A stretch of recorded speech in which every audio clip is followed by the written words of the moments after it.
Selamat malam Sobat Inspirasi. Malam ini kita akan sharing bersama dengan narasumber yang luar biasa, yaitu Coach Max Sandy, yaitu dengan tema Adapting to New Normal through Emotional Intelligence. Ya, saya akan ketikkan dulu tema kita dan saya sematkan di dalam komentar ya sembari menunggu teman-teman bergabung. Jadi kita akan bersama dengan Coach Max Sandy, seorang life intelligence expert ya. Kita akan bahas mengenai bagaimana untuk kita bisa beradaptasi new normal dengan emotional intelligence ya. Sebentar saya akan posting dulu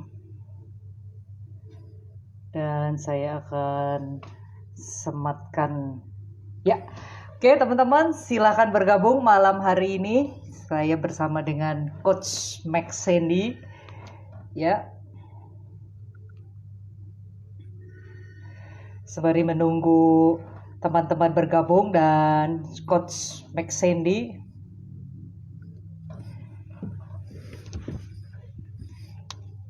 Ya, selamat malam untuk akun Primo Loop. Ya, selamat malam bro dan sis ya. Sembari menunggu teman-teman, kita akan sharing bersama dengan narasumber yang sangat inspiratif malam ini, yaitu Coach Max Sandy. Kita akan bahas bagaimana beradaptasi di kondisi new normal saat ini dengan mengelola emosi kita dengan lebih cerdas, yaitu menggunakan emotional intelligence. Ya, teman-teman, saya akan tunggu Coach Max Sandy. Dan teman-teman silahkan siapkan diri Anda dan siapkan pertanyaannya. Apa saja yang akan kita bahas. Ya, pastinya adalah seputar agar kita bisa mengelola emosi kita dengan lebih cerdas. Ya, Coach Max Sandy sudah terlihat. Saya akan undang. Ya, teman-teman silahkan siapkan pertanyaannya. Kita akan sharing langsung bersama dengan Coach Max Sandy. Ya, beliau adalah coach dan juga trainer di bidang emotional intelligence. Ya, kita tunggu, sepertinya sedang lagi bergabung. Ya, selamat malam, Coach Max Sandy. Apa kabar, Coach? Selamat malam. Baik, Coach. Wah, Christine, luar biasa. Sehat ya, Coach? Sehat, masih diberi kesehatan, bersyukur ya. Wah, luar biasa. Jadwalnya padat ya kayaknya ya, banyak kelas pelatihan, training. Ya, platformnya kan berubah, sudah new normal. Jadi semuanya serba Zoom. Online ya, Coach ya, banyak kelasnya ya. Betul banget. Ya. Suara saya terdengar jelas, Coach Max Sandy? Jelas banget, Coach Christine. Oke, siap. Ya, teman-teman, ya silakan boleh komen juga ya apakah suara saya jelas terdengar sembari menunggu yang lain bergabung nih Coach Max Sandy. Ya, kita ngobrol-ngobrol dulu. Benar banget. Selamat malam juga buat kawan-kawan yang sudah sempat mampir nih ya. Ya. Mari kita rumpi-rumpi bareng-bareng ya, Coach Siap. Christine ya. Nah, Coach Max Sandy ini menarik ya, kan Coach ini kan sebagai seorang life intelligence expert ya Coach ya. Ini bicara mengelola emosi, Coach juga banyak sebagai trainer juga coach ya di berbagai perusahaan ya. Boleh di-sharingkan life intelligence ini seperti apa Coach? Sembari memperkenalkan diri lebih lagi biar yang penasaran bisa langsung dapat jawabannya dari Coach Max Sandy. Silakan Coach. Oke. Ya, sebetulnya sih pada awalnya kan labelnya sebetulnya kan emotional intelligence. Yes. Hanya karena belakangan ini, dalam dasawarsa belakangan ini kan penerapan emotional intelligence itu kan penyebarannya itu hampir kayak COVID-19 gitu loh ya. Jadi menyebarnya itu sampai ke pelosok-pelosok, sampai ke areal-areal seperti leadership, kemudian creativity, team building, even ke areal parenting dan education. Makanya kemudian emotional intelligence tidak cuma melulu hanya mencangkup soal emosional, tapi benar-benar sudah merangkul seluruh kehidupan itu sendiri. Karena, hey, we cannot live without emotion, right? Gitu kan. Jadi akhirnya makanya kenapa label emotional intelligence itu kemudian pelan-pelan dia menjadi life intelligence. Jadi kecerdasan kita untuk hidup, bukan live dengan V, tapi life dengan F gitu kan. Jadi life, hidup lebih hidup, losta masta, ceritanya begitu Coach Christine. Luar biasa. Coach Max Sandy, jadi luas sekali ya, dan ini bisa diterapkan karena banyak orang kadang-kadang, oh ini untuk profesional gitu ya, untuk mengelola dalam Ya, pekerjaan. Tetapi ini bicara luas betul. ya, untuk kehidupan sehari-hari bahkan sangat praktis bisa diterapkan ya. Bahkan dalam 1 jam ini saja, teman-teman sobat inspirasi, biasa saya panggilnya, ini akan mendapat banyak tips dari Max Sandy. Yes. Nah, Coach, Thank you, ini thank sembari you. menunggu juga beberapa teman lain yang akan bergabung ya, mungkin bisa di-sharingkan dulu pandangan Coach Max Sandy dengan new normal saat ini nih sebaiknya ya, untuk seorang yang bisa Yes. mengelola emosi dengan baik, apalagi Coach ini adalah seorang trainer juga di bidang tersebut, tuh seharusnya kita menyikapi seperti apa, Coach? Baik, baik, baik. Yang saya amati dari perbincangan-perbincangan, dialog, ya kan, di ruang-ruang motivator, di ruang-ruang inspirasi, gitu kan, banyak orang agak sedikit salah kaprah menurut saya. Mereka kebanyakan berbicara tentang, ayo gimana kita bersikap, ayo gimana kita move on, ayo gimana kita bisa benar-benar menang dalam situasi seperti ini. Dan kadang-kadang kalimat-kalimat seperti itu kadang-kadang tidak membuat kita feel human gitu, ya. Hey, kalau kita melihat situasi ini dari kacamata emotional intelligence, ya, jangan lupa bahwa kita juga manusia dengan segala perangkatnya, termasuk bagaimana kita menyikapi dan bereaksi terhadap masalah, apalagi pandemi, sesuatu yang sifatnya global, mendadak dan bikin kaget. Makanya sebetulnya agak sedikit keliru kalau kita mengatakan, ayo kita harus punya mindset positif dulu. Ayo, mari kita terus berlanjut, mari kita dan sebagainya. Dan kita lupa bahwa sebetulnya kita juga ngalamin sama-sama kaget gitu loh. Ya. Makanya kenapa bahkan saya masih ingat tuh kalau menjawab pertanyaan Coach Christine ya. Jadi seorang psikolog bernama John Fisher di London di Inggris mengatakan bahwa sebetulnya cycle-nya orang menghadapi perubahan diawali dulu semuanya sama. Dengan ketakutan, ya, dengan kekagetan, dengan tidak menerima dulu. Jadi tidak serta-merta kemudian emotional intelligence kemudian mendorong orang untuk ayo, mari kita lakukan sesuatu, ayo kita bersikap positif. Tetapi kita bahkan mengencourage orang untuk ayo hippo time dulu. You wajar kok kalau you menangis dulu, Anda semua wajar kok kalau takut dulu. Yuk mari kita takut bersama, paham nggak maksudnya? Jadinya enjoy dulu ya Coach ya, iya, dalam arti dalam arti begini, kalau memang kita merasakan ketakutan dan kekagetan, nah kita harus saling sharing, saling istilahnya saling menemukan teman sependeritaan, yuk kita sama-sama berkeluh kesah bersama-sama, jangan dulu senang dulu bersama, bukan dulu enjoy bersama, tapi yuk kita jangan merasa sendirian, bahwa kita semua menderitanya bareng-bareng kok. Oleh karena itu, paling bagus dan paling bijak sebetulnya kita menerima dulu ketakutan kita. Menerima dulu bahwa ini sesuatu yang bikin kita putus asa.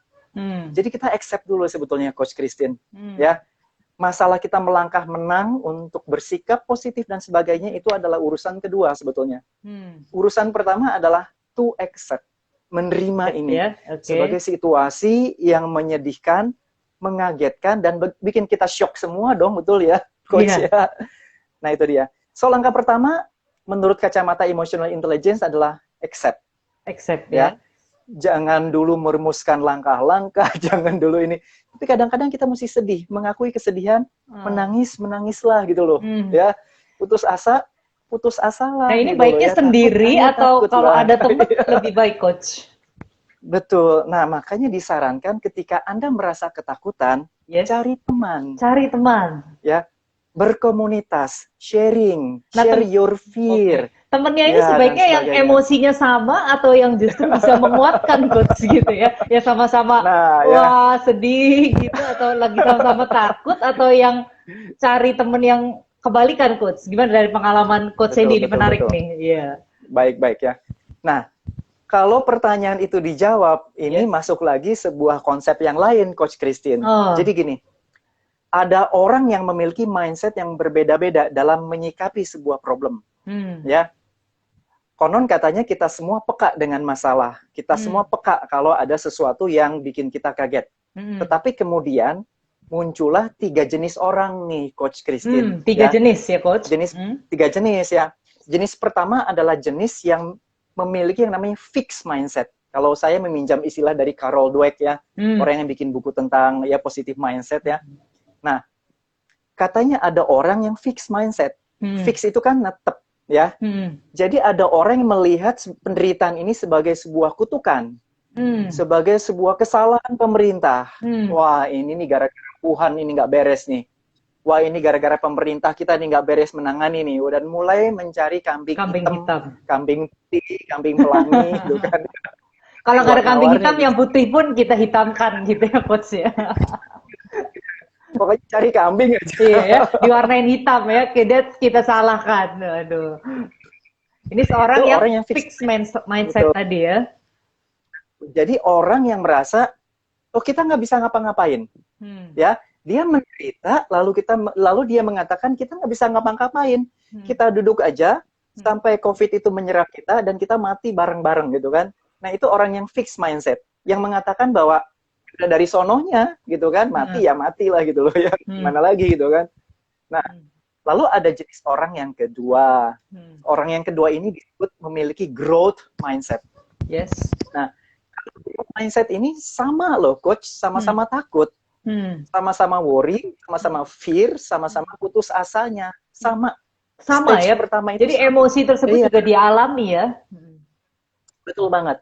Namun kemudian berbeda jenis, spesiesnya menjadi lain ketika dia berkata begini, ya gue takut, ya gue sedih, gue shock loh 1 bulan ini bengong gitu nggak ngapa-ngapain ya. Iya ya. Ini tapi gue percaya gitu ini bisa jadi awal yang baik. Nah gue percaya ini tuh peluang. Nah gue percaya bahwa ini sesuatu yang bisa kita olah. Nah kita orang nih yang kita sebut growth mindset. Nah ada orang jenis ketiga, Coach ya. Jenis ketiga ini satu babak di atas si growth mindset. Kita sebut sebagai innovation mindset. Jadi dia putus inovasi. Innovation, oke. Jadi orang ini takut, orang ini sedih, orang ini galau, lalu kemudian dia berkata, kayaknya ini bukan akhir dari segalanya, kayaknya kita bisa berbuat sesuatu. Nah, tapi kemudian dia bergerak lebih jauh lagi. Kemudian dia mulai mencari cara praktikal, jadi benar-benar dia benar-benar concrete action plan, dia do something about it. Cari cara dengan cara kreatif dan inovatif untuk keluar dari suffering dia, mencari cara baru dengan perspektif baru. Nah, ini disebut innovation mindset. Jadi 3 mindset. Nah, menjawab pertanyaannya Coach, berarti yuk ngumpulnya dengan orang jangan yang fixed mindset. Oke, yang satu hindari ya, udah coret ya Coach ya. Coret.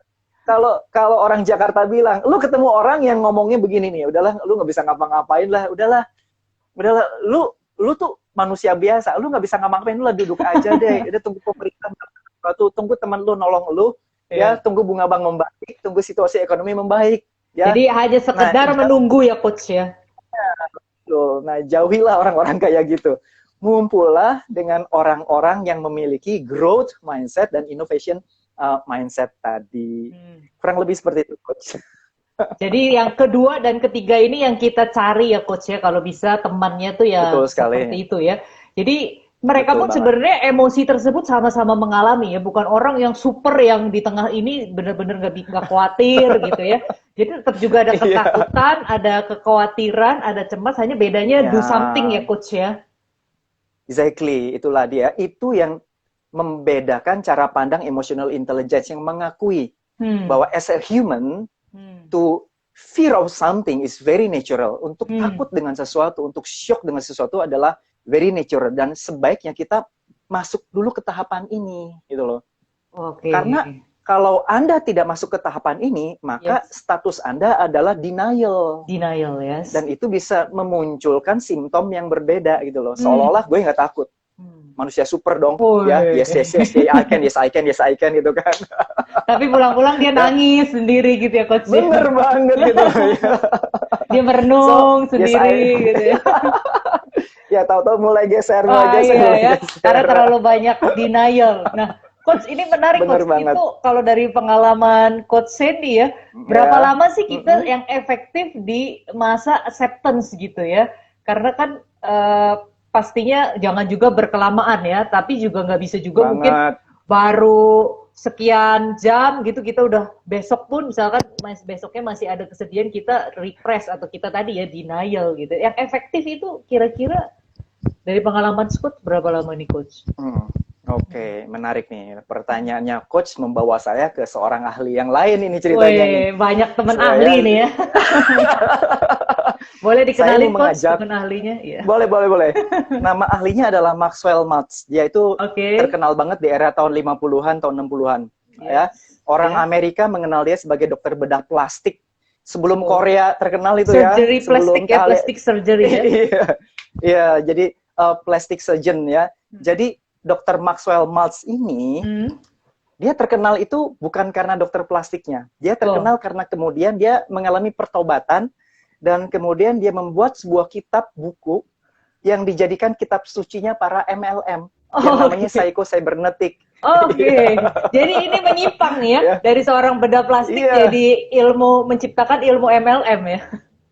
Betul, menciptakan ilmu motivasi yang sangat-sangat esensial sebetulnya. Maka Maxwell Maltz dikatakan sebagai motivator yang ya istilahnya itu sama seperti Napoleon Hill, itu benar-benar motivator-motivator awal lah di muka bumi ini ya. Sebelum ada Coach Christine, sebelum ada saya, ada dulu namanya Maxwell Maltz dan kawan-kawannya. Dan menarik ya, pengalaman dia sebagai seorang bedah plastik. Jadi ketika orang itu hidungnya baru diganti atau matanya baru diganti gitu kan, orang itu mengalami penyesuaian itu rata-rata tuh 21 hari, Coach. 21 hari. 3 minggu ya, Coach, termasuk, ya? 3 minggu. Juga termasuk mereka-mereka yang diamputasi atau mengalami apapun kecelakaan yang membuat ya tubuhnya kemudian terpaksa cacat. Ternyata rata-rata mereka membutuhkan waktu 21 hari untuk menyesuaikan diri dengan kondisi itu. Dan kemudian ini dijadikan mitos. Jadi jutaan motivator, jutaan coach di muka bumi ini kemudian mengatakan rumus 21. Bahwa dibutuhkan 21 hari you untuk beradaptasi. Wow. Padahal ini mitos sebetulnya. Mitos ya? Coach. Ini sebetulnya mitos. Sebetulnya adalah kalimat Maxwell Maltz mengatakan minimum dibutuhkan 21 hari. Jadi beda, bukan dibutuhkan 21 hari, tapi minimum dibutuhkan 21 hari. Dan kemudian jadi saya mau ngajak terbang coach ini ke Inggris sekarang. Di Inggris ada seorang psikolog namanya Philippa Lelay atau Philippa Lali lah ya kalau orang kita bacanya gitu kan. Di College University kalau nggak salah, dia melakukan penelitian. Jadi penelitiannya Maxwell Maltz itu kan baru pengamatan, bukan penelitian ilmiah. Yes. Nah, oleh psikolog ini kemudian benar-benar diteliti secara laboratorium. Jadi benar-benar valid. Ya. Hasilnya menarik, Coach. Wow, gimana? Tahu nggak hasilnya? Dibutuhkan waktu 2 bulan. 2 bulan? Okay. Secara sains. Untuk orang beradaptasi dengan segala sesuatu. Termasuk beradaptasi dengan pola yang baru, dengan pattern yang baru. Pola yang baru ya? Oke. Ya. Jadi sebetulnya kalau menjawab pertanyaan Coach Christine, kita sebut saja dibutuhkan minimum 2 bulan orang untuk terbiasa dengan pandemi global ini, sekaligus terbiasa dengan hal-hal baru, online, learning, kemudian Zoom, meeting, work from home, dan sebagainya. So, kalimat dari saya, supaya di-backup secara sains, dibutuhkan berapa lama? 2 bulan, Coach. Artinya, kalau kita sudah melewati berapa bulan nih, Coach, kita? Dari akhir Maret ya? Ya, sekitar gitu ya di Indonesia ya. April, Mei, ini udah masuk Juni ya, minggu pertama, mulai ya, minggu kedua, iya ya. Means normally, all of us, kalau kita sehat loh mentalnya. Kalau kita sehat mentalnya, supposed to be, kita ini sudah 100% beradaptasi. Oke. So we are ready. Harusnya ya. We are harusnya. Kalau kita normal, dengan asumsi bahwa mental kita sehat dan normal. Oke. Ya. Jadi kita minggirin dulu yang mindsetnya nomor 1 tadi. Oke. Kalau yang mindset nomor 1 tadi, coach, itu 3 tahun aja nggak beres-beres, nggak bisa. Itu nggak move on tuh orang. Oke, Jadi oke. kalau Anda sehat jiwa, mental gitu kan, Anda membutuhkan waktu sebetulnya 2 bulan, Anda sudah mulai terbiasa sebetulnya. Terbiasa ya. Seperti itu. Jadi sampai dengan Kalau cara Anda, benar, kalau sampai 3 bulan lebih Anda masih menangis meraung-raung, masih masih orang Sunda bilang gogoekan gitu kan. Nah, berarti Anda butuh benar-benar datang ke psikolog terdekat gitu. Waduh, ya ya. Boleh hubungi saya atau Coach Max Sandy. Kebetulan saya psikolog. Exactly. Exactly. Ya, itu acceptance yang udah terlalu lama itu ya. Itu orang yang Betul, sudah betul. agak depresi kalau masuk di situ ya Coach. Ya, mungkin Ya, penanganannya perlu udah. lebih lagi. Nah, Coach ini menarik Betul nih Coach. sekali. Gimana ketika seorang Mm-mm. itu yang mungkin bawaannya fixed mindset gitu ya. Orang yang fixed mindset ini Ya. kan cukup banyak ya Mm-mm. gitu ya. Mungkin bisa jadi dari Benar banget. pengalaman hidupnya, dari dia pernah mendapat perlakuan dari orang lain. Ini bagaimana dia bisa turning menjadi orang yang growth dan bahkan innovation mindset tadi nih Coach ya. Jadi bisa Aduh, nih. Yes, beradaptasi yes, yes. ya. Terutama kondisi Ya, new normal sekarang gitu ya. Orang kan bawaannya cepet benar bete banget. Coach ya. Bosen gitu kan. Benar banget. Mau ke Benar banget, benar mall banget, benar dulu banget. sering hangout ke mall sekarang nggak bisa gitu ya di rumah uring-uringan jadi Yes. sering bertengkar di rumah gitu ya. Nah Ah, kemudian gimana nih supaya meminimalisir lah ya mungkin ada Yes, tips-tipsnya nih coach. exactly. Thank you. Ini kok lain kali coach ngasih pertanyaannya gampang-gampang dong, coach. Ini Loh ini gampang coach. ini Oh sorry. ini pertanyaannya bikin saya muter otak ini. Oh gitu Oke, ya. jadi Oke. Iya. Jadi intinya oke, itu aja jadi sih begini. coach supaya nggak gampang bete Mm-mm, coach ini ya. Termasuk exactly ya. saya sendiri pun mengalami Itu gitu coach. Iya. exactly. Nah, ini pertanyaan yang mudah-mudah gampang, gampang-gampang mudah Oh oke sebetulnya. ya. Karena apa? Jawabnya saya gampang banget, coach, gitu Oh kan. iya ya. Jawabnya sih gampang banget ya. Tetapi prakteknya tidak semudah itu, Oh. ya. Maka saya mau mengajak coach untuk jalan-jalan lagi nih kita nih. Wah, Berarti kita siap. jalan-jalan kemana ya? Ini banyak Kita temennya jalan-jalan di ke ini. mancanegara nih ya. Ini sobat Saya inspirasi banyak juga temen. diajak dong coach. Iya. Ya ini Ya, siapa nih? Ada Pak eh, Talib. Wah, thank you Pak. Bergabung. Ah, ada Mbak oke. Dian. Ya, ada Yes, Om yes, yes. Hendy. Wah, ada siapa lagi nih ya? Kevin. Ya, ada banyak. Oh, ada Oke. Pamul. Ya, beberapa teman ya. Mungkin ada teman yang Asik banget coach ya. juga. Silakan coach. Uh-uh. Mau diajak jalan-jalan kemana lagi nih kita nih? Gali Bado. Jadi ini ada sebuah buku. Nama bukunya adalah The Atomic Habits. Yang mengarang Atomic adalah Habits ya. Atomic Habits. Orang ini bernama James Clear yang mengarangnya. Dan di buku itu diceritakan menarik. Ada seorang, ini kisah nyata. Jadi ada seorang pelatih kontingen bersepeda Inggris yang namanya Dave Braceworth. Ya. Nah, si pelatih ini direkrut ya kurang lebih tahun 1998 lah kurang lebih. Ya. Padahal kontingen sepeda Inggris itu selama 100 tahun itu nggak pernah menang medali. Jadi kejuaraan bersepeda di Olimpiade lah, di mana lah, Tour de France lah, nggak pernah menang punya coach. Kalah mulu ya coach Jadi ya. selama 100 tahun cuma menang satu medali aja, satu medali doang coach. Itu medali apa sampai di Inggris. Kebetulan sih memang medalinya emas, cuma sekali doang gitu loh. 100 tahun lagi ya. Menang sekali. Ya, itu pun nggak tahu apakah itu nepotisme kata Belece atau gimana kan nggak tahu itu ya. mungkin Jadi, ada kesalahan dewan juri atau gimana ya? Bisa jadi ya. Nih, saking kontingen Inggris ini nggak pernah menang kejuaraan apapun, sampai-sampai toko sepeda ternama di Inggris malu jualin sepeda ke kontingen tersebut. Karena apa? Kalau gue jualin sepeda ke mereka dan mereka kalah, itu namanya nurunin sel gue gitu kan. Ya mending jangan beli deh ya.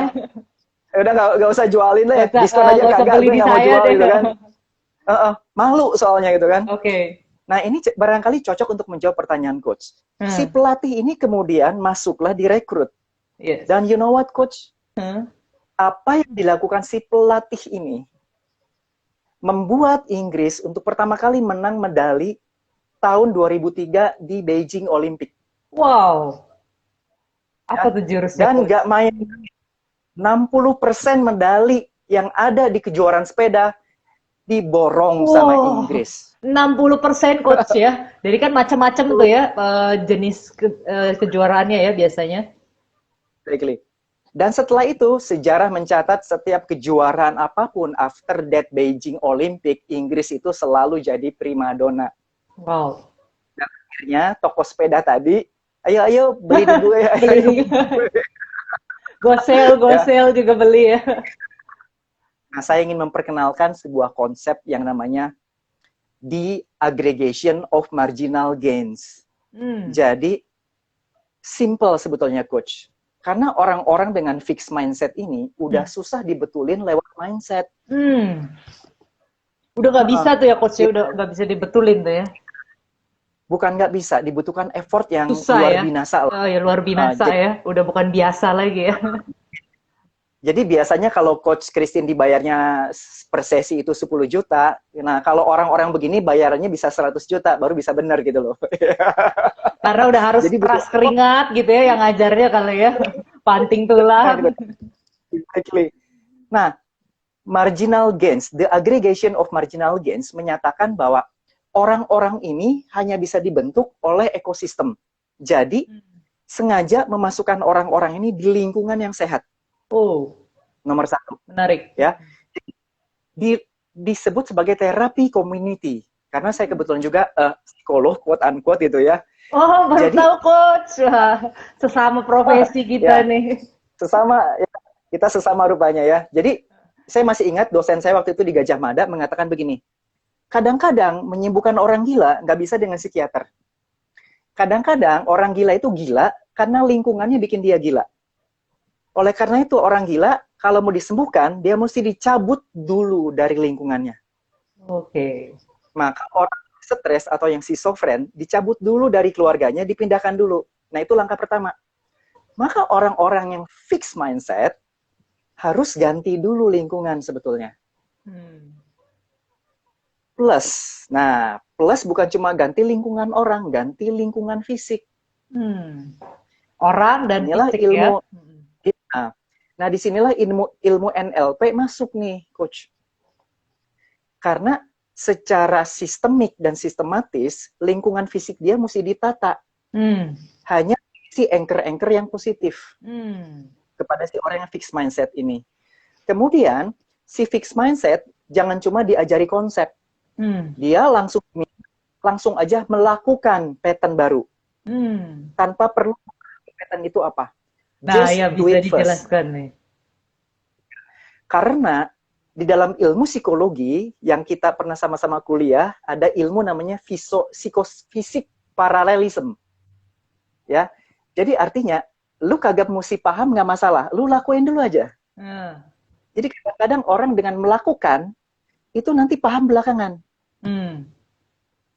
Makanya kenapa ketika kita membentuk pattern baru di masa pandemi ini, lakukan aja dulu. Lakukan aja dulu sesering mungkin, supaya otak itu menjadikan itu menjadi habit. Dan otomatis ketika kita ninggalin habit baru itu rasanya nggak enak. Nah, jadi sebetulnya orang-orang yang fixed mindset bedanya di mana? Bedanya kita jangan melulu ngajarin dia secara konsep. Nggak bisa dikasih training. Nggak bisa di-coach dengan cara yang klasikal. Kita butuh kreativitas untuk membentuk dia. Nah, orang fixed mindset itu jadi 1 dengan terapi komunitas, 2 dengan terapi fisik, 3 dengan langsung melakukan pattern baru. Jadi langsung ceburin dia, lakukan activity baru. Ya, yang dipantau tentu saja oleh seorang mentor atau coach.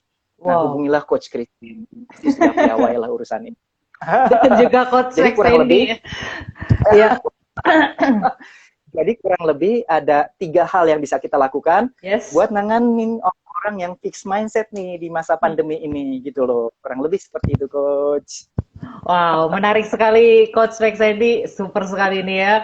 Jadi benar-benar pendekatannya harus berbeda ya Coach ya, tetapi tetap masih ada titik terang lah ya untuk seorang yang fixed mindset ini. Mungkin ada bilang, ini bos saya nih ya kayaknya susah sekali. Nggak bisa berubah Bu kalau udah punya pendirian nih Coach Max Sandy ya. Jadi mungkin perlu pendekatannya yang berbeda atau mungkin rekan Anda atau orang Oh, orang di rumah ya Coach Sandy ya. Nah Coach, betul banget. Bahkan, hmm, bahkan kalau saya boleh tambahin ya, Coach ya, hmm, hmm, bahkan terapi nutrisi hmm, akan bisa membuat sedikit pergeseran hmm, dalam perspektif orang, mindset hmm, orang. hmm, Pernah dilakukan penelitian loh, ya hmm, penjara isinya itu orang kriminal semua. hmm, Kemudian psikolog melakukan penelitian. hmm, Mereka tidak melakukan terapi apapun. Yang hmm. mereka lakukan hanya mengganti menu makannya saja. Wow, Ya, mengganti menu makan ya. jadi para narapidana ini hanya diganti menu makannya saja dan hasilnya apa yang terjadi? Sifat mereka tidak lagi terlalu kasar, tidak lagi Oh, terlalu depresif, tidak lagi terlalu impulsif. Itulah masuk dalam terapi fisik tadi. Jadi bukan cuma menata kursi dan tembok dan warna cat rumah atau ngasih tanaman-tanaman, akuarium dan sebagainya, ya. tapi juga intake ya fisik Hmm. intake kita, nutrisi kita juga harus dibetulin. Ngebantu juga coach itu. Nah, kurang lebih Oke. seperti itu Wah, coach. menarik ya. Jadi bicara kalau fisik tadi ruangan ya coach ya, mungkin ruangannya dikasih ada Hmm, yang hijau-hijau bisa dilihat ya. Ada makhluk hidup seperti exactly. akuarium, itu sangat membantu ya coach Max Sandy ya. Yes, Ya. betul sekali. Kemudian kalau makanan tadi apa nih coach? Nah, ini menarik nih ya supaya menjadi bisa menu teman-teman sobat Yes, yes, inspirasi yes, yang yes. lihat malam ini nih yang mungkin gampang emosi. Nah, mungkin menunya mulai diganti nih, Mm-mm. seperti di penjara tadi nih coach. Itu salah satu aja Menarik, nih. menarik. Apa tuh coach? Menarik nih. Penasaran saya Oke, jadi. oke. Yes, penasaran juga ya. Jadi menarik banget sampai pernah diteliti juga kepada para siswa. Ini bahkan juga Oh. memperbaiki sifat-sifat yang anak-anak yang susah diatur, Hmm. anak-anak yang sulit berkonsentrasi. Ya, Hmm. jawabannya simple ya. Sebetulnya vitamin C udah betul. Vitamin C ya. Jadi Hmm. sebetulnya vitamin C sudah benar Hmm. ya. Air putih dong ya. Nah, Hmm. tetapi tambahin satu unsur ini yaitu omega, jadi minyak ikan. Oh, minyak ikan. Oke. Omega 6 ya. Nah, hindari dulu makanan-makanan lemak yang datang dari mohon maaf dari binatang seperti sapi ya, Hmm. lemak-lemak kambing dan sebagainya kalau ada orangnya impulsif. Hmm. Nah, lemak yang datang dari ikan laut ya, Hmm. terutama ikan laut Hmm. itu akan membuat kita lebih bisa accept, lebih bisa berempati, bisa lebih istilah beradaptasi dengan lebih baik gitu loh coach. Wah. So, pendekatan dunia kita psikolog ini memang istilahnya lebih kaya lah gitu lah dan Oke. thank you banget nih coach ya. Saya yakin coach juga pasti kiat-kiatnya pasti ada 1001 macam kiat ini menarik banget. Wah, menarik ya coach ya. Jadi jangan lupa tambahkan selain vitamin C nih, teman-teman, tambahkan ada vitamin Nah, omega 6 ya tadi coach ya. betul, omega 3, omega 6 oke, Omega 3, bagus. omega 6 ya. Saya jarang-jarang nih minum ya, tapi hari ini tadi saya ingat tuh minum omega 3 ya. Saya suka lupa minum vitamin coach ya. Pas ini ya.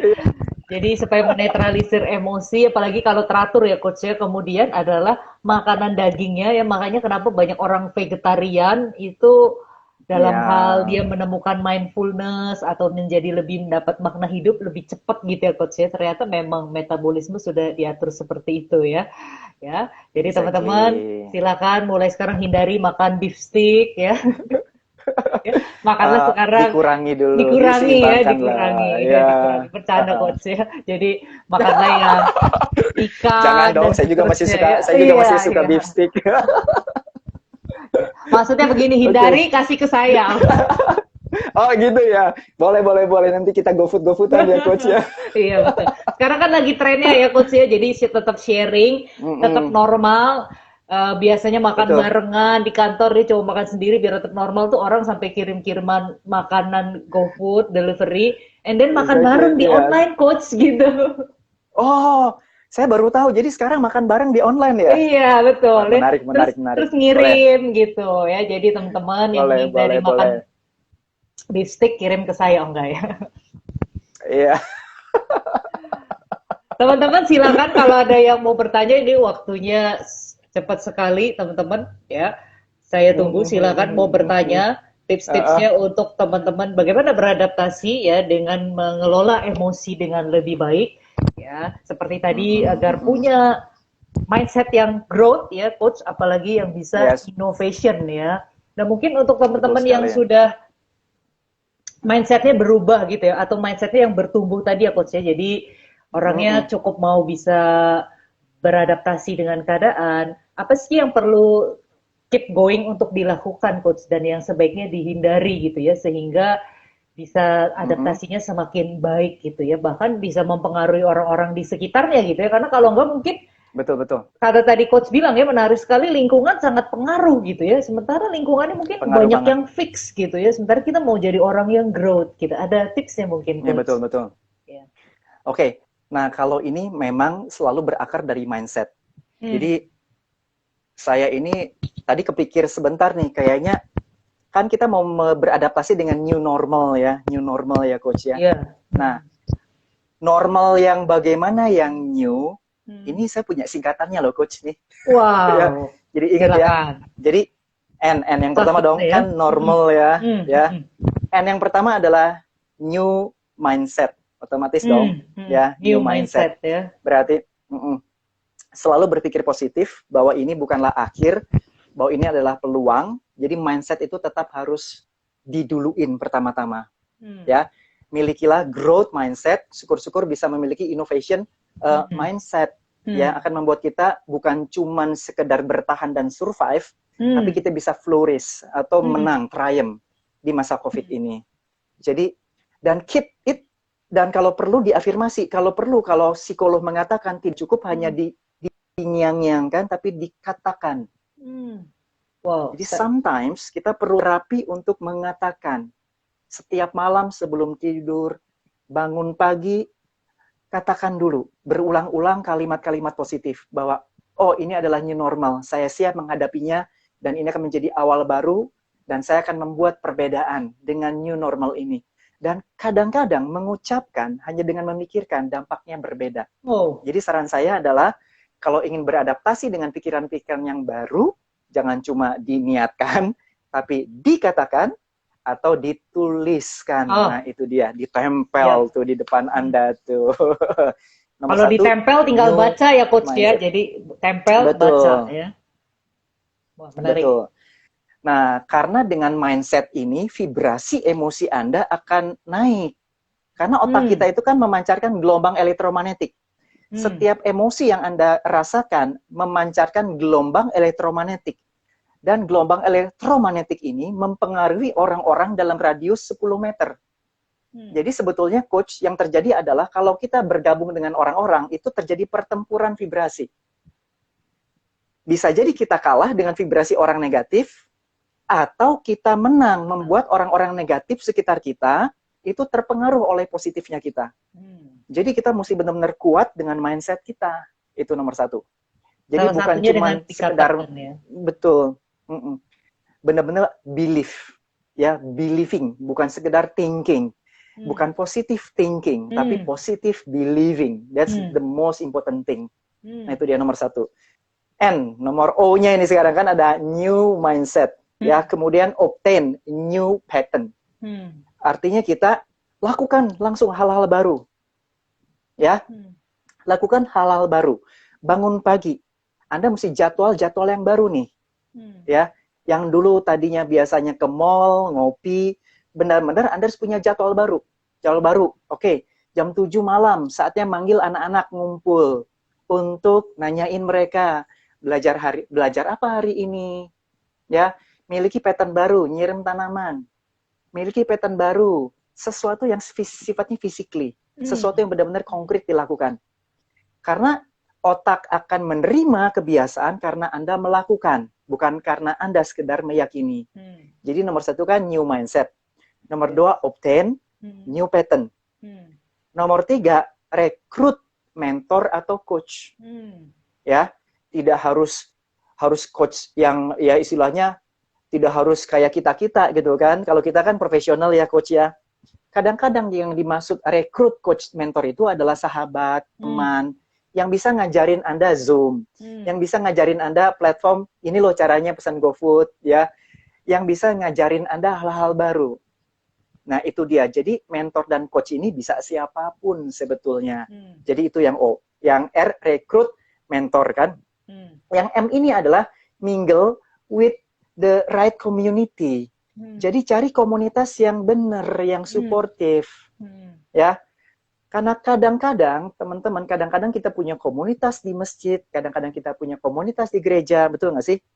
Nah, kita mesti hati-hati. Bisa jadi komunitas yang kita masukin selama ini bukan komunitas yang baik. Ya. Pilih komunitas masjid yang suportif, yang mendukung kita masuk ke era new normal. Pilih komunitas gereja yang membuat kita bisa menerima new normal dengan lebih baik. Bukan denial.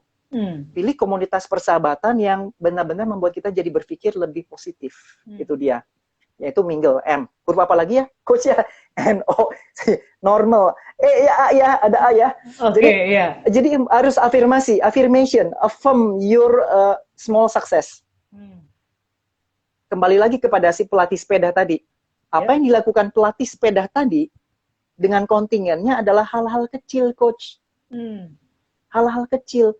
Minyak pijatnya diganti, alas sepedanya diganti, warna truk tempat nyimpen sepedanya diganti, cara sikat giginya para atlet sepedanya diganti. Small inilah yang kemudian ngumpul menjadi sebuah pattern besar yang keren, yang membuat kontingen bersepeda itu menang kejuaraan berkali-kali. Jadi istilahnya kalau Anda memiliki prestasi kecil aja, hari ini gue bisa nge-zoom nih, gue bisa ngobrol, gue bisa buka IG Live, baru pertama kali gue bisa IG Live nih, nonton Coach Christine IG Live. Nah, rayakan. Jadi, afirmasi, jadi affirm your small success. Ketika Anda beradaptasi dengan new normal ini dan Anda berhasil, yang kecil-kecil gitu kan, rayakan. Sharekan dengan teman-teman terdekat. Gue berhasil ini loh hari ini. Nah, itu membuat kita menjadi lebih terpacu, Coach. Ya. Huruf terakhir nih, L. Huruf terakhir L adalah learn dan evaluate. Selalu evaluasilah perkembangan Anda. Dan jangan takut untuk gagal. Jadi, saya cuma ingin meng-encourage masa new normal adalah masa make mistakes sebetulnya. Bukan make progress. Saya tidak mau terlalu berala-ala motivator. Makanya nomor 1, emotional intelligence itu melihat fase pertama accept. Jangan dulu manusia super, yes I can, accept dulu. Nangis dulu bareng-bareng. Oh gila ya, gue sedih banget ya, COVID ya, sedih banget ya. Nangis aja, nggak apa-apa. Ngeluh bareng ya, Coach, curhat bareng. Ngeluh bareng, curhat bareng ya. Dan plus, bukan juga orang bilang kan, ini saatnya kita menang. Enggak juga. New normal adalah saat kita juga untuk belajar dari kekalahan. Belajar dari kesalahan. Jadi L yang terakhir adalah learn from your mistake dan evaluasi terus. Ya. Karena yaitu dia. Hanya orang-orang sukses. Sebetulnya orang itu bisa sukses bukan karena dia menang loh, karena dia itu pernah salah dan dia belajar dari kesalahan. Nah, itu dia. Wow. Nah, kurang lebih seperti itu, Coach. Jadi saya pakai singkatan aja menjawab pertanyaannya, Coach. Super sekali nih, Coach Max Sandy nih ya. Wow ya. Super sekali pengalamannya, ilmunya, dan pastinya sangat inspiratif ya, kreatif ya, sampai dibuat singkatan. Jadi biar teman-teman mudah mengingatnya ya. Ingat kata new normal tadi. Dan pastinya Anda jangan pernah merasa berkecil hati, Anda sendirian ya Coach ya mengalami hal ini. Betul sekali. Temukanlah teman-teman, komunitas yang sehat ya Coach ya. Dan mungkin kadang-kadang nggak mudah juga ya menemukan teman-teman yang mungkin bisa selalu growth mindset ataupun innovation-nya. Tapi mungkin bisa dengan kita dulu yang menjadi teman ya buat teman kita ya Coach ya. Nah, betul banget. Makanya kenapa di era sekarang ini yang menarik adalah ada muncul tema coaching, ada muncul tema self-coaching. Jadi belajar self-coaching itu adalah tools yang paling dibutuhkan di era pandemi sekarang. Dan saya setuju banget dengan Coach. Betul. Sahabat terbaik untuk melewati pandemi ini adalah pertama Tuhan, kedua diri sendiri. Diri sendiri ya. Nah, barulah kita mencari komunitas. Nah, itu dia. Tapi ingat, diri sendirinya mesti disehatin dulu. Oke. Itu dia, Coach. Thank you, Coach. Oke, jangan nanti malah menjadi toxic buat orang lain ya, Coach ya, kalau belum sehat dengan diri sendiri ya. Oke. Iya, betul sekali. Nah, kurang lebih seperti itu. Jangan sampai kita menjadi vibrasi negatif untuk diri Yes, sendiri. iya. So, jadi harus memiliki vibrasi selalu positif untuk diri sendiri dan orang lain. Jeng, jeng, jeng. Kayak begitu, Coach. Yes. Oke, terima kasih Coach Max Boleh Sandy. nih. Ya, teman-teman silakan Yes. yang mau bertanya. Ini kita masih terus membuka untuk pertanyaan. Nah, Coach Max Sandy, Coach kan banyak juga mengajar di berbagai perusahaan ya, Coach ya, mengenai emotional intelligence ini. Nah, ini bagaimana prakteknya ini misalkan di dalam pekerjaan gitu ya, misalkan teman-teman entah bekerja di manapun tempatnya gitu ya, supaya kita ini bisa tetap positif tadi, Coach, walaupun mungkin tekanan pekerjaan ya, ini kalau ini bicara, kalau tadi kan lingkungan ya orang-orangnya, tapi kalau ini kita bicara tekanan pekerjaannya, mungkin udah lagi kondisi new normal begini, teman-teman dipindahkan ya, karena lagi efisiensi gitu ya, Coach ya, dipindahkan di tempat baru, aduh ya, udah kerja pakai online, mesti adaptasi, dipindahin ke departemen baru, jadi mungkin apa ya, kalau tekanannya itu adalah bicara tugas hal ini ya, atau suatu hal yang bukan orang lain, apakah sama pendekatannya Coach gitu ya, atau mungkin ada tips berbeda nih Coach? Kalau dari pengalaman saya kasih sedikit Coach, ya, saya kasih bumbu-bumbu sedikit stress management ya dari emotional intelligence ini, karena ini udah ngomongin stres pekerjaan ini. Lengkap ya, banget nih ya jurusnya dari Coach Max Sandy. Thank you nih Coach. Lengkap ini ya. Yes. So, hal yang perlu kita kuasai dan sebetulnya saya pinjam dari ilmu NLP sebetulnya adalah kemampuan kita mereframe ya. Kan kalau dalam istilah NLP itu analoginya kan begini, lukisan sejelek apapun di museum, kalau dibingkai dengan bingkai emas, orang pikir itu lukisan mahal. Dan orang pikir, wah ini pasti pelukis keren yang bikin, ini pasti mahal harganya, dan orang jadi, ini bagus banget ini lukisan. Padahal cuma karena dibingkai emas. Kadang-kadang penderitaan yang kita alami, kalau kita bingkai dengan baik, penderitaan itu akan ternetralisir. Kalau kita mengalami stres, ya, dengan pekerjaan, kalau kita reframe, wah bagus nih, gue sekarang belajar, hari ini gue dapat bos yang kayak gini nih, berarti lain kali kalau gue dapat bos manapun, rasanya bakal enak. Jadi ini mesti dinikmati nih, ya. Gila nih, gue punya bos sakit jiwa, ini disyukuri. Artinya apa? Orang-orang lain tuh terasa seperti malaikat. ya, saya jadi inget nih cerita lucu Coach gitu kan. Gimana, Coach? Ada ini cerita ya iseng-iseng aja gitu kan. Ada orang lagi kerja gitu kan. Dan dia selalu majang foto bosnya di situ. Foto bosnya di situ, gitu kan. Dan setiap kali orang lewat nanya, gila lu, ya. Kita kan bos kita ini sangar banget ya. Bos kita tuh sakit jiwa, tapi lu malah pajang apa? Malah pajang fotonya. Lu gila, lu kata tambah stres lu gitu kan. Dengan santainya si orang ini bilang, justru itu Bo, ya. Gue pajang foto dia ini ya, supaya kalau setiap kali gue ngeliat foto dia ini, ya, semua orang di kantor ini jadi kesannya baik.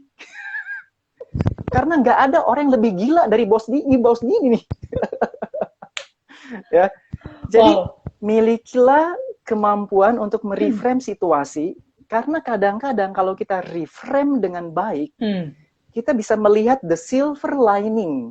Awan hitam itu kan ujung-ujungnya itu kan matahari ya, jadi pulasan matahari yang indah gitu. Betul. Jadi miliki kemampuan reframing. Pekerjaan sesulit apapun kalau kita reframe, keren banget kan? Gila nih gue dikerjain kerjaan susah nih kayak gini doh. Oh bagus nih, modal gue nanti kalau gue kerja sendiri nih. Betul. Gue jadi sekarang tahu caranya ngurusin anak buah. Wah thank you banget bos, gara-gara lu. Gue jadi tahu apa yang disebut pemimpin yang baik dan bijaksana. Betul nggak sih? Wow. Anda tidak pernah bisa mengartikan terang kalau Anda tidak ngalamin gelap. Gelap, betul. Jadi bersyukurlah, iya, kalau Anda mengalami kegelapan, Anda akan mensyukuri. Dapat terang sedikit aja, Anda jadi mudah bersyukur. Wow. Reframe. Super Nomor sekali. 2 nih. Yes. Nomor 2, setiap dari kita harus memiliki ventilasi emosi. Ventilasi emosi makanya ya, dari ya? dari sudut pandang emotional intelligence, setiap orang harus punya pembuangan emosi. Makanya orang yang paling bisa dianggap punya potensi sakit jiwa dan depresi adalah orang-orang yang kagak punya hobi. Jadi, selama Anda punya hobi, selama Anda bisa rumpi-rumpi, ngopi-ngopi bareng, stres itu akan kebuang sedikit. Nah, itu dari sudut pandang stress management. Jadi, saya kasih senjata 2. Reframing, dan miliki ventilasi emosi. Yes. Hobi ya Coach ya, Dan, sesuatu yang disukai. Iya, betul. Dan harus sifatnya personal. Karena kalau sifatnya personal, leverage-nya semakin tingkat daya ungkitnya itu semakin tinggi. Jadi hobi itu nggak boleh ikut-ikutan, Coach. Nih, ini lagi Coach tren Christine nih. tasnya, iya, ini tasnya Coach Christine merek Coach nih, mereknya merek apa tuh kalau merek-merek tas itu ya, ini 50 JT nih. Berarti gue mesti punya hobi kayak gitu tuh. Bisa jadi gara-gara lu ngikutin hobinya Coach Christine, ya bisa stres sendiri, betul nggak sih? Atau Coach Christine punya hobi fotografi. Wah, gue ngeliat Coach Christine hobi fotografi, kayaknya keren juga nih. Gue hobi juga kayak gitu. Malah dia stres sendiri. Mendingan Anda akui, apa sih yang secara personal bikin gue happy? Cari ya Coach ya. Iya, jangan-jangan hobi Anda seperti Coach Christine. Memelihara anggrek di dalam rumah. Tuh lihat tuh di belakangnya tuh ada pot anggrek tuh. Ya. Tahu aja Coach. Iya. Ya bisa jadi hobi Anda ngumpulin perangko. Bisa jadi hobi Anda ngumpulin tutup botol aqua bekas. Iya ya. Macam-macam orang. Tidak perlu merasa malu dengan hobi Anda. Karena semakin Anda tahu hobi personal Anda, daya ungkit stres Anda makin tinggi. Anda akan jadi lebih cepat sembuh dari stres. Wah. Jadi hobi jangan ikut-ikutan kayak gitu dia ya. Dan yes, itu dia kurang lebih. Coach. Jadi stres itu wajar. Yes. Ini ada pertanyaan yang masuk nih Coach, menarik ya. Tadi super sekali boleh. 2 tips ya, bisa langsung dipraktekkan nanti teman-teman. Dari Mbak Dian ini ya, ini seorang trainer juga, praktisi HR nih, teman saya nih Mbak Dian. Thank you sudah bergabung ya. Gimana Coach menghadapi stres pada anak? Nah ini, gimana nih stres pada anak? Seru banget, seru. Pertanyaannya sebetulnya dari tadi itu pertanyaan Coach itu mudah dijawab sebetulnya. Pasti yang susah itu ngelakuinnya ya Coach ya. Betul, tadi ya. Mudah dijawab, tapi gimana praktekinnya ya? Iya. Saya itu kalau ditanya apapun, keren banget jawabannya itu kan. Ih gila Coach Sandy, apa aja bisa dijawab. Iya, gampang jawab itu. Yang susah ngelakuinnya. Ngelakuinnya. Gak apa-apa Coach, minimal dapat pencerahannya dulu. Ya, nanti melakukannya. Yes. Pencerahan nomor 1. 80% stres anak diakibatkan oleh orang tuanya. Jadi sebetulnya ketika anak Anda stres, langkah pertama adalah introspeksi. Ya. Oke. 80% ya Coach, wow, itu cukup tinggi ya. Betul. Jadi teman-teman sekalian, wahai para parent di seluruh muka bumi ini sejagat raya, gitu kan. Ketika anak Anda stres, langkah pertama adalah pergi ke kamar mandi dan bercermin. Karena sumber stres anak Anda ada di depan Anda. Nomor 1, beresin diri Anda dulu. Baru beresin anak. Nah, seandainya Anda sudah bercermin dan Anda yakin, bukan gue, nah baru kita masuk ke langkah kedua. Jadi setelah yakin bukan ya? Betul, ya, setelah yakin, Anda babak kedua, baru Anda bisa menjadi figur yang bisa ngebantu anak Anda. Karena kalau di babak pertama Anda melihat kayaknya gue nih penyebab stresnya, berarti Anda mesti segera limpahkan anak Anda ke profesional. Tidak bisa sumber stres itu. Ya? Betul, tidak bisa sumber stres membereskan anak yang stres gara-gara sumber stresnya. Makanya banyak orang tua depresi, Coach. Gue kok nggak bisa beresin anak gue, kan? Ya. Nah, kalau yang kedua benar, sumbernya dia ya ternyata. Nah, kalau yang yakin bahwa sumbernya bukan di Anda, maka Anda boleh membereskan stres anak Anda dengan mulai mendefinisikan stres anak Anda itu apa. Dimulai dengan definisi. Jangan serta-merta memberesin anak, tapi Anda tidak mendefinisikan masalahnya. Khawatirnya, pendefinisiannya terlalu general. Kan Contohnya decision gimana making tuh coach? dimanapun. Misalkan. Nah, contoh gini. Wah, anak gue gampang stresan. Soalnya anak gue gampang pemarah nih. Anak gue itu nggak bisa nahan marah. Anak gue ini Emosian ya. impulsif. Wow, mentang-mentang dia sering kali IG live, nonton IG live-nya kita nih, gitu kan. Ya, jadi dia punya istilah banyak nih. Lalu dia bilang, wah anak gue impulsif, anak gue pemarah, anak gue ini. Agresif. Dan agresif, gitu kan.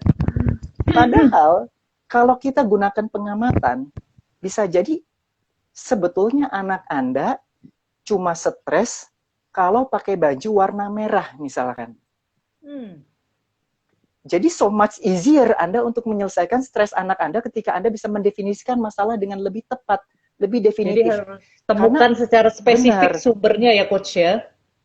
Betul. Simptomnya dispesifikan dulu. Sumbernya dispesifikan dulu. Jawab dulu. 5W 2H. What stresnya apa? Kapan stresnya? Ya. How stresnya? Betul nggak sih? Why stresnya? Who? Ketika ada siapa saja stres itu muncul. Lalu how many? How often? How intense stres dia itu? Sehingga dari definisi masalah kita akan punya ide nih. Oh, penyebabnya bisa jadi ini. Penyebabnya bisa jadi kakeknya. Penyebabnya bisa jadi mata kuliah ini sebetulnya dia stres. Penyebabnya bisa jadi dosennya yang bermasalah, bukan mata kuliahnya. Oh, bisa jadi masalahnya bukan percintaan dia. Masalahnya adalah dia adalah orang yang tidak bisa ditolak. Problemnya bukan putus cinta. Problemnya anak saya adalah dia tidak bisa ditolak oleh apapun. Jadi ketika dia pergi ke restoran, ditolak sama SPG aja dia marah. Jadi bukan cuma ditolak pacar, problem dia adalah dia punya problem dengan penolakan. Nah kalau demikian, solusinya nasihat kita pun jadi lebih meruncing. Yes, jadi tajam ya coach ya. Jadi tajam. Ya? Betul. So, nomor 1, introspeksi. Tadi ya. Nomor 2, definisikan dulu masalahnya dengan benar. Oke, yang tadi ya. Lalu ketiga, yang ketiga adalah validasi. Validasi ini dari sudut sosial emotional intelligence. Makanya kenapa saya suka banget dengan EQ, karena EQ itu nggak sok manusia super. Oke, ya tadi ya. EQ ini manusia sewajarnya. Betul. EQ ini selalu mengatakan kalau kita ngadepin anak yang stres, kita pertama-tama validasi dulu. Bilang sama anak, oh papa juga stres kalau punya masalah kayak kamu. Jadi kamu tuh wajar loh kamu stres ini. Dan kamu tuh hebat loh. Papa kalau ngalamin kayak kamu bisa lebih stres 10 kali lipat loh. Kamu mending loh cuma nangis doang. Papa tuh bisa bunuh diri loh ngalamin kasih kayak kamu. Kamu tuh hebat loh. Aduh, diapresiasi ya, diapresiasi ya coach. Jadi accept, kasih pengertian, accept, terima. Terima dulu dia yang stres. Jangan bilang begini, kebanyakan orang tua gitu aja stres. Baru pacaran 2 kali aja stres. Lihat papa dong. Mama itu pacar papa yang 1000 loh. Ya. Papa tuh ditolak 900 kali loh. Masa gitu aja cengeng? Cengeng nggak bisa nanginin stres dengan Anda menjudge anak Anda. Jadi pertama-tama adalah akui stres itu berat. Anda mesti mengakui, menerima. Nah, kadang-kadang, coach, saya mau berhenti di sini. Kenapa? Kadang-kadang anak diterima aja sembuh loh, coach. Yes, dengan di-accept saja ya tadi ya. Iya, itu adalah keajaiban emotional intelligence. Wow. You don't have to heal. Lu nggak usah ngobatin orang. Lu nggak usah kasih inspirasi malam ini. Lu nggak usah ngasih kata-kata acara motivasi. Jadi hati-hati ya anaknya ya. Iya. Wow, menarik. Sometimes anak itu bisa sembuh hanya dengan didengerin.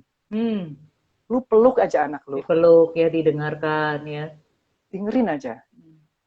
Karena 90% kasus-kasus yang datang ke meja psikolog, ini ada surveinya loh, coach. 90% kasus-kasus yang datang ke meja psikolog, itu sumbernya karena orang merasa nggak didengerin. Nggak ada yang mau dengerin gue, ya coach ya, nggak ada yang mau mengerti. Betul, makanya enaknya jadi psikolog, modalnya bukan mulut, modalnya kuping kita ini. Telinga ini ya coach ya. Kita dibayar mahal sebagai coach itu dibayar mahal bukan mulut kita katanya, Betul, tapi kuping exactly. kita nih mahal. So, saran saya nggak gampang. Saran saya buat Anda para orang tua adalah listen. Oke, coach ini tinggal beberapa detik lagi, mungkin boleh ya sembari kata-kata penutup tadi. Oh, tinggal 10 detik lagi. Buat juga teman-teman yang lain, silahkan coach ya. Super sekali ya. Jadi bicara emosi tadi perlu juga kita menerimanya coach ya dalam setiap aspek yang dihadapi. Oke teman-teman, terima kasih.